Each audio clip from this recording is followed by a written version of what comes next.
hanging out at the White House in the East Room. We're excited to have you guys here. Welcome, welcome. Well, this is our latest edition of our White House music series. Did they tell you that? That's why you're here? But today, with Veterans Day right around the corner, we're saluting our troops. And during this workshop, we're going to be talking about the role of music in national life, how it can move us and inspire us and bring us together. And we've got some really special guests here who are going to be part of this conversation. We have Willie Nelson, who is here.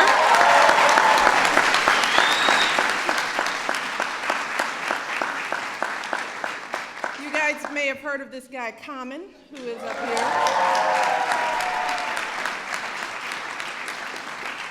We have Christiana Ball, who won the Army's Rising Star competition.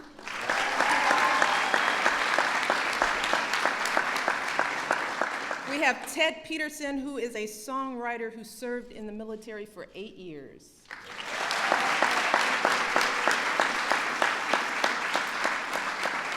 And to help lead the discussion, we have my dear friend Bob Santelli, who's here as well. But our most special guests here today are all of you. We have got some wonderful young people here from Bel Air, Maryland, as well as from Quantico and Alexandria, Virginia. We can hear it. Let's hear it. You can hoop it up here. That's good. That's good. And one of the reasons why we wanted to bring this group together is that we have many military kids in the audience today. Can I just hear a round of applause for the folks who are military kids?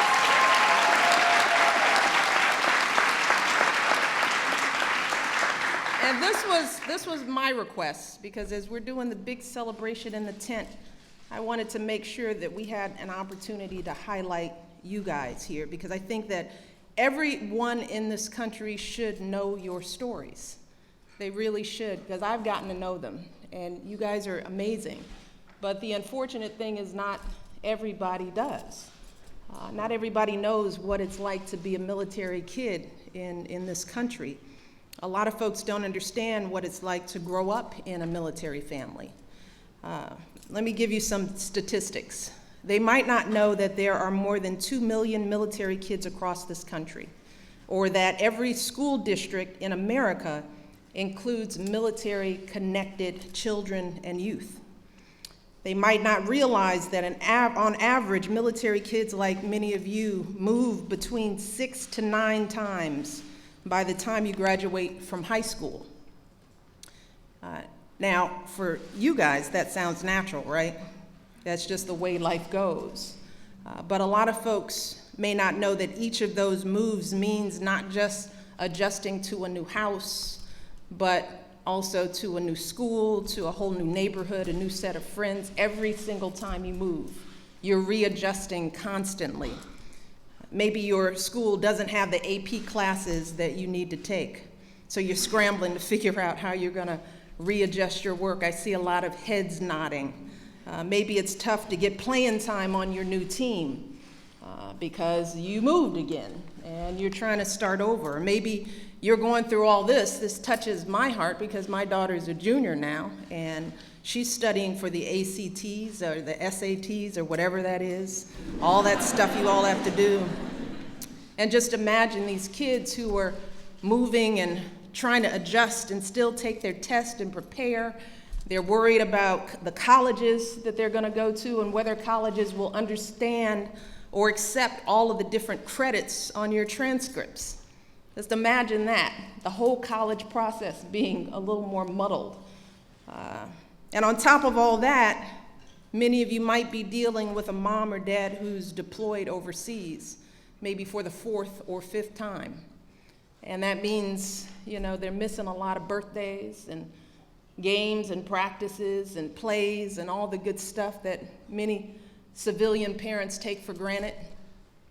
And while they're gone, that means that many of you have to pick up the slack, that you have to be that rock for your younger siblings. Maybe you have to pick up some extra chores or just balance the emotions that are going on in your family. So many of you have to grow up a little faster and take on a little more responsibility than a lot of other kids your age. But here's one of the many reasons why I love military kids and why I wanted to make sure you all got highlighted today as we celebrate. It's because while you all go through all of this, you're some of the most resilient young people that I've ever met. I mean, truly, the fact that you're still managing to excel in your classes, so many of you are at the top of your classes, so many of you are getting into the colleges of your choice, you're dealing as leaders in your schools, many of you are student leaders, many of you are still involved in community service, finding ways to volunteer even as you move from school to school to school. And you know how to roll with the punches, which a lot of people your age don't even know what that means, inconvenience. You guys know how to handle this, how to handle things when they don't go your way. And just imagine all the stuff you've been exposed to as you've traveled throughout the country. Many of you have traveled throughout the world, that you're exposed to so many different people and cultures, and you're learning how to adapt. You have a broader view of the nation and the world. So many of you will be the next leaders because of these experiences. And that's what I want to make sure you all know. As tough as it is, this stuff makes you stronger and more resilient, and it's going to make you successful. So it's a badge of honor. And that's why you all are heroes to me and to my husband. Because of what you all do, you manage to allow your families to continue to serve. I just know that many of your parents couldn't do what they do if you all didn't hold yourselves together the way you do. And for that, we are grateful. And that's one of the things we're trying to do with our Joining Forces initiative, is to really show military kids like you how grateful we are, even little things. We're helping to work with teachers to understand what you're going through. You know, we're trying to make sure that you all have AP classes in your schools so that when you transfer, you have access to the best kind of courses that you need to pursue college. We're trying to help you transition once you go to college. So to all of you who didn't grow up in a military family, I mean, one of the things that I want to make sure is that you realize that there are kids around who have, and it's incumbent upon all of us to step up on their behalf. So for the young people out there, if you see a new kid at your school, I want you to reach out to them. Ask them whether they're from a military family. Find out whether there's a way you can help ease their transition. Maybe invite them to be on your team. Maybe check out bringing them into a club. You could ask them to do any number of things and invite them to be part of your group. All of us have a role to play in making these kids know that they live in a grateful nation. There's so many ways to pitch in, and sometimes that means just finding a new way to say thank you. That's really what we try to do with Joining Forces. Just in a small way, get this country to understand that these folks are sacrificing so much, and all they want from us is to know that their sacrifice is acknowledged and that it means something. So that's what we're doing today. It's one of the things we're doing today. We wanted to bring you all to the White House today to show you how much we appreciate everything you do for the country, and I know that all these folks up on stage feel the same way. So in a little bit, I'm going to turn it over to Bob to start the discussion, and I want you all to listen to what these folks have to say, and not only about music, but also about life. They have so much to offer. Willie is one of the greatest country singers the world has ever known. Common grew up on the south side of Chicago, south side. Turned himself into one of the biggest names in hip hop, and he does so much more than music. Christiana and Ted have served our country in uniform just like many of your parents. So they've got a lot of wisdom to impart. So I want you guys loosen up, make yourselves feel at home, because the beauty of this experience for you is that you can relax into it and enjoy it and raise your hand and ask questions. I know it's the White House.